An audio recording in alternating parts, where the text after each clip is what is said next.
దొంగ పట్టాలు సృష్టించుకొని ఆన్లైన్లో చేర్చుకున్నట్లయితే వాటిని గుర్తించి వాటిని తీసేయండి.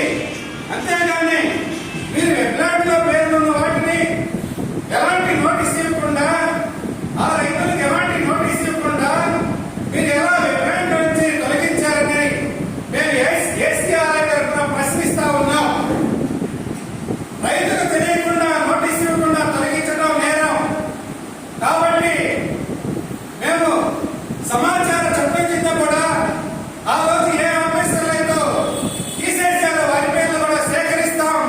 మీరు వెంటనే వాటిని వెబ్లాండ్ లో ఎక్కించాలని తెలియజేస్తా ఉన్నాం.